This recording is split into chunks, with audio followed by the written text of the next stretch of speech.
Now let's continue with the auditory brain stain responses. Before performing this test, we need to check if our patient is fully relaxed, especially his neck and face muscles.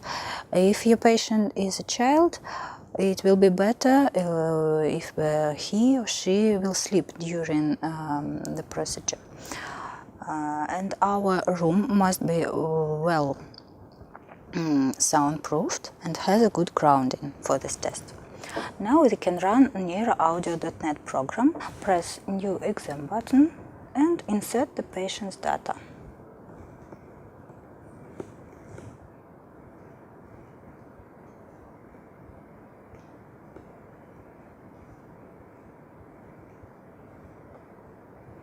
Name, sex and birth date, and press OK button if enough. Now we can see a lot of prepared templates for performing different types of tests. We need to choose the necessary one, for example ABR for 2 channels template, and press OK button. Now we are in the main program window for this test. We are ready to put the electrodes. Before it, we need to prepare the patient's skin properly. Firstly, we need to decrease the point of electrode position, especially if the skin of our patient is oily. We decrease the skin behind both mastoids. Here, we will put the active electrodes and the skin on the forehead, on the high forehead and on the low forehead.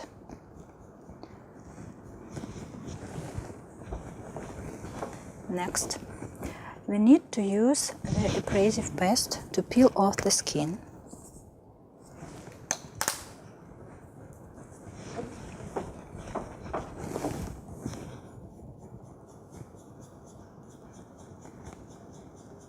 Till the slight redness.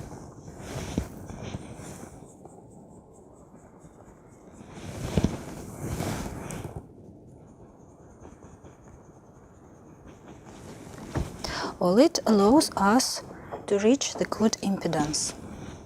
Now we can put the electrodes. Today we will use hydrocal single-use self-adhesive electrodes, but also you can use standard silver chloride or gold cup electrodes. Before applying this type of electrodes, you need to fill the cup with the special conductive and adhesive paste. This type of electrodes we will not prepare anyway before applying. So we put the electrodes on the forehead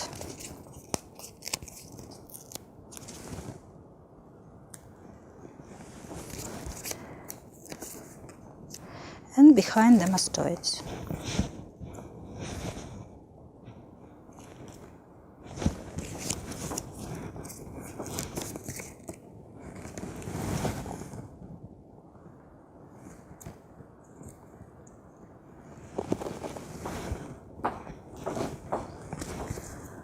Now we need to connect our electrodes with our amplifier via special connecting cables with the alligator connector.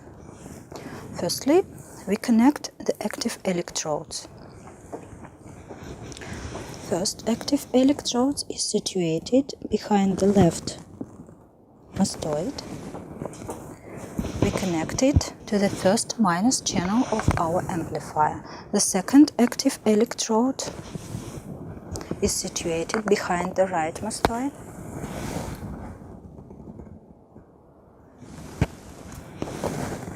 We connect it to the second minus channel of our amplifier. Our reference electrode is situated in the high forehead, near the borderline of hairy part of head. To spread the signal from one reference electrode to 2 channels on our amplifier, we will use a special combiner.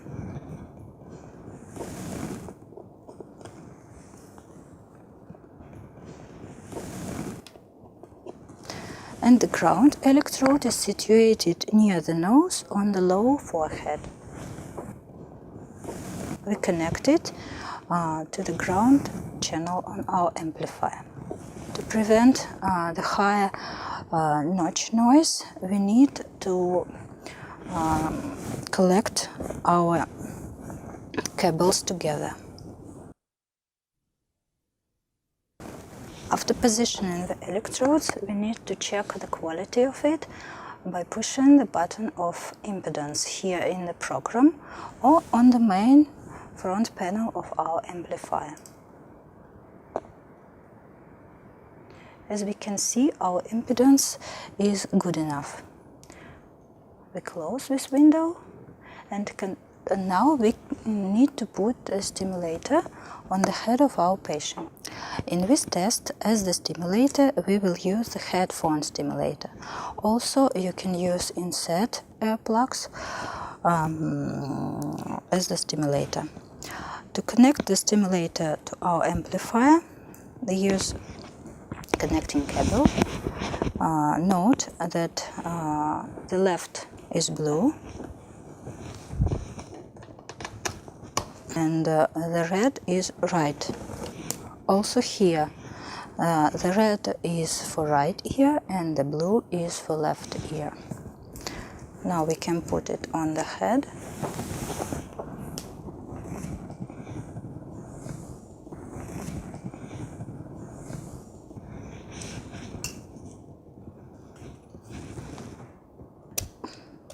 You can regular the size to the size of the head of your patient. Now check the signal quality, pressing the monitoring button. It is good in the green borders, as you can see. Here we can see some parameters of stimulation. All the necessary settings you can see here. Also you can change. You can see stimulation rate, analysis for hardware, settings, filters, sampling rate, stimulus parameters. You can choose from the big list, for example, chop stimulus, tone burst stimulus. Today we will use click stimulus. Now we choose the side of stimulation and start the acquisition. Now you can see the stimulation and averaging process. Also, you can see the gray bands of normal values for latencies of main peaks. Here you can see statistical parameters which allows us to estimate if we get the reliable response. We can stop the acquisition if we have a good response now and start the second cycle of stimulation to check the reproducibility of responses. Also, we can form the automatically line of stimulation. For example, if we look for treasured, we can add different intensities and they will made automatically. Here we can see curves for contralateral and ipsilateral side. If you want, you can switch off the contra curve.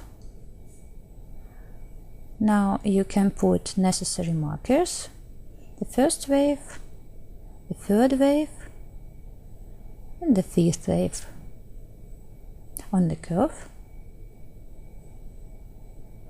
Now we get the second response, it is good, higher reproducibly, as you can see. We can manage the second curve, put the markers. If we want, we also can overlay our curves to check the reproducibility. Also, we can see main latencies, amplitudes here in the stable and here in the graphics of normal data. Now we get another curve. At the lower intensity, we put the marker of 5 wave. and can see a new point here. It is normal latency.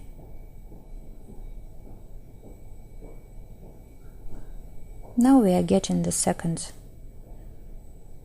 cycle response. Put the markers again. As you can see, when we decrease the intensity, our latencies of the main peak become longer and the amplitude become smaller. It is normal. Also, we get some other curves. On the near treasured intensities, when you have any doubt if you get a response or it is no response, maybe some noise, you can increase the quantity of averaging, pushing here. For example, 4,000 or even 8,000 you can get. If you have a good response, you can stop.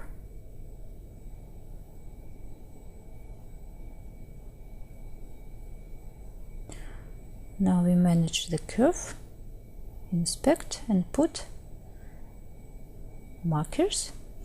Also, in the near treasured intensity, you can perform the test using another type of stimuli, for example, chirp stimuli.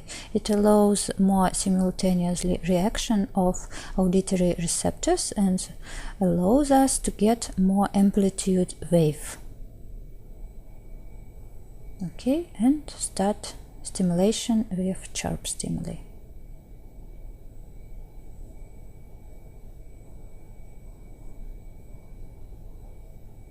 As you can see here, the 5 wave starts to organize. It is amplitude enough.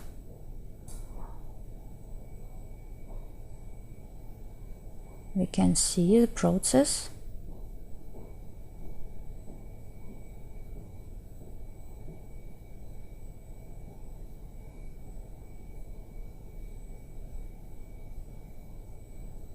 As you can see, we use only 1000 averaging now, and we get the 5 wave on this quantity. We can stop and repeat. You can see the good reproducibility. It is a 5 wave, not a noise. We have good statistical parameters of signals, and we can stop.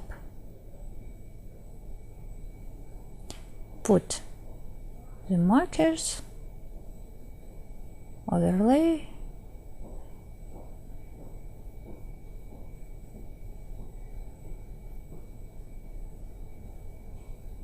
amplitude enough. So we have a patient with normal hearing. Also, you can repeat all the procedure on the left ear.